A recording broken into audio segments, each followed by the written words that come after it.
Y la grafología lo que hace es describe a la persona de una forma global, de una manera holística, tiene en conjunto, no juzga nunca a la persona, sino que hace una descripción de sus características volitivas, intelectuales, afectivas también. Entonces podemos conocer todo, desde si te has tomado un café que te ha sentado mal, porque te ha producido ardor de estómago, eso se ve en una parte muy concreta de la letra, por ejemplo, hasta si tienes un mal día o tienes una lesión en el hombro, en el brazo, en cualquier parte del cuerpo. Se refleja lo estable de tu personalidad y las cosas puntuales y circunstanciales. Ya sean cuestiones físicas o emocionales, a lo largo de nuestra vida la impronta de lo que somos se va acumulando en los márgenes visibles e invisibles de nuestro trazo al escribir, firmar o dibujar. Cada línea, cada marca inocente, resulta componer un bosquejo de nuestro yo más íntimo. Hoy en Tesis nos acercamos al mundo de la grafología y de la pericia caligráfica.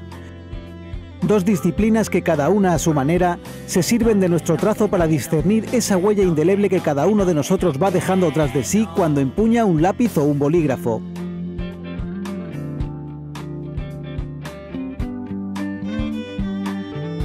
La grafología es una disciplina que se basa en el conocimiento del ser humano, pero el conocimiento del ser humano a raíz de la letra manuscrita y el dibujo, en definitiva de todos los gráficos. A raíz de ello podemos comprender desde el comportamiento en sociedad, el sentimiento más íntimo de la persona y posibles conflictos de personalidad, posibles problemas de conducta, incluso enfermedades físicas. Por grafología hay los primeros escritos y reflejos históricos que se encuentran. Por ejemplo, en Roma, el emperador Nerón ya se servía de lo que es la letra para seleccionar a sus personas de confianza. Sabía ver en la letra si una persona le iba a delatar o no. Y el primer tratado impreso data de 1611 de un filósofo italiano que se titula Cómo conocer el carácter de una persona por la letra manuscrita de una carta. Digamos que esas son las primeras referencias. Luego ya es en el siglo XIX cuando la grafología se dota de un carácter científico. La grafología tiene una base psicoanalítica y sobre todo en el tema de las técnicas proyectivas gráficas. Se supone que todo lo que tú proyectas es lo que tú también eres. Entonces la letra, el dibujo se basa en técnicas proyectivas y también una parte muy importante que le introdujo Max Pulver, que era un psicólogo y médico suizo, el simbolismo.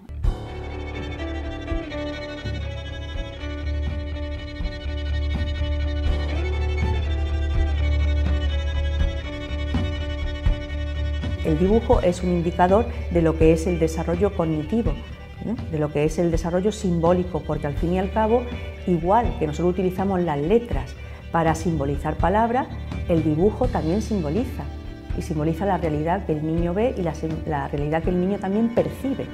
Si tú percibes una realidad distorsionada, pues también la vas a dibujar así. Hay, digamos, como dos grandes herramientas que podemos utilizar los psicólogos, sobre todo los psicólogos infantiles. Uno de ellos son los test proyectivos, son quizás los más conocidos. Por ejemplo, el test de la figura humana, en el que le pedimos al niño que dibuje una persona. ¡Adelante! Hola Mario, ¿qué tal? Buenas tardes. Siéntate, te estaba esperando. Lo habitual es que dibuje el mismo género que él es decir, si es niño va a dibujar un niño. Hay otras veces que no, puede ser un indicador de que ahí hay algún problema con lo que es el género. Pero también es un indicador de la madurez. O hay otros test proyectivos en el que, por ejemplo, el dibujo de la familia, que se utiliza también mucho en situaciones de peritaciones judiciales, porque puede ser indicador de si hay alguna situación familiar desestructurada o si el niño ha sufrido cualquier tipo de circunstancia que va a expresar ahí, incluso el uso de los colores. A la hora de que el niño o la niña hace el dibujo de la familia, pues el psicólogo, cuando analizamos ese dibujo que finalmente ha hecho, vamos viendo qué posición ocupa en esa composición que ha hecho, si está cerca del padre, de la madre, si se ha puesto en una esquina totalmente apartado, cómo es la expresión sobre todo de la cara. Un dibujo, aquí tienes el lápiz, ¿vale? Y tú lo vas haciendo en la hoja. Hay otro bloque, junto con este, que quizás no es tan conocido, digamos a nivel popular, que es los test que son gráficos neuropsicológicos. Estos test, por ejemplo, el test de la figura del rey o el test Bender, son unos test muy reconocidos a nivel clínico, que además tienen unos baremos y se pueden cuantificar, y estos test nos van a servir para detectar deterioro mental e incluso van a dar indicadores de algunas conductas emocionales que estén mal. Tendríamos cresta, la parte superior, cuerpo medio, la parte central. Al ser la española una disciplina muy completa hay que aplicar un método. Cuando tú haces un análisis, tú vas mirando 8 órdenes. Cada orden pertenece a una parte de la personalidad.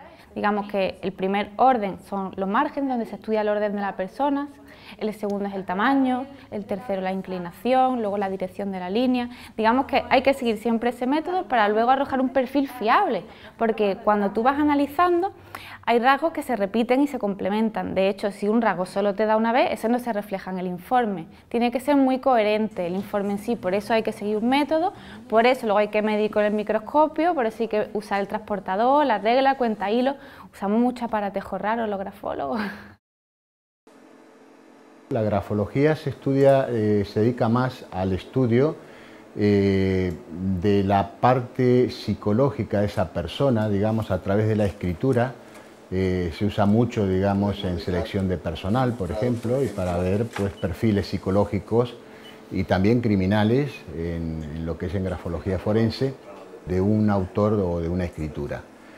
La pericia caligráfica se centra en estudiar la autoría de esa escritura sin entrar, digamos, en la parte psicológica, es decir, que a través de esa escritura o de un anónimo o de cualquier firma o cualquier documento, manuscrito que esté cuestionado, es determinar quién es el autor de ese escrito o si ha sido falsificado, por ejemplo, falsificaciones.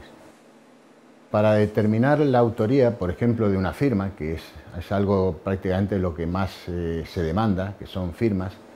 En el caso mío yo trabajo en una doble vertiente, es decir, trabajo en doble análisis que hago, uno del estudio morfológico de lo que es de la escritura, que estamos hablando de lo que es de la presión, de la velocidad, de las formas, y por el otro lado estamos hablando también de los gestos tipos, que son rasgos o signos, digamos, personales, que son los que identifican o la huella identificadora de una persona que escribe. Es decir, eso puede ser el punto de una I, una tilde, la presión, los inicios, los finales, que son rasgos muy personales que otra persona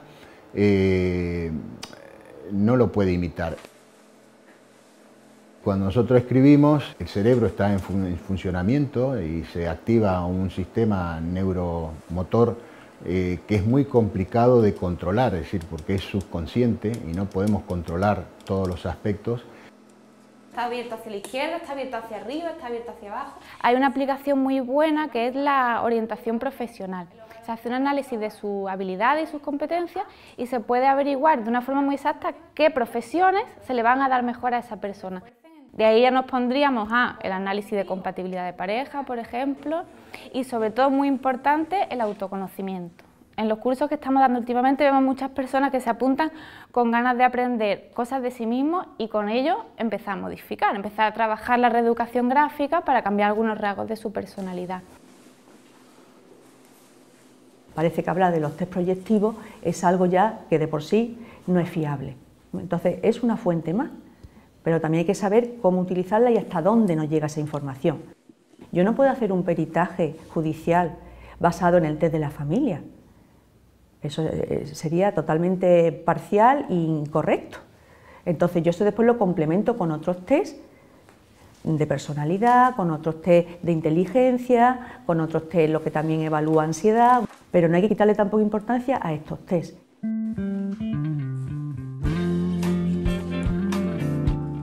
Se dice que la grafología es una pseudociencia porque no es científica al 100%. Digamos que es científica en referencia a que se basa en las matemáticas y en los porcentajes. Hay un programa matemático que también luego resume todo el informe que tú haces. Es importante resaltar la fiabilidad de esta disciplina porque del 90 al 92% es una correlación directa muy grande. Pero a nosotros nos vale con decir, somos peritos judiciales, un juez tiene en cuenta nuestro informe grafológico La ley también nos ampara porque cuando hacemos un informe hay que pagar unos impuestos.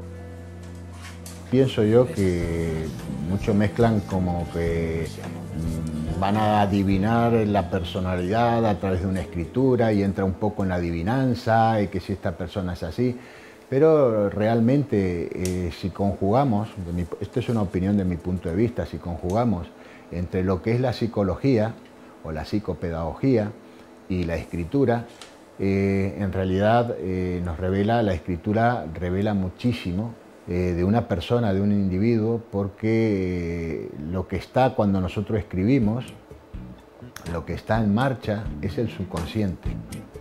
Entonces es algo que nosotros no controlamos. Le ordeno a mi corazón que se detenga.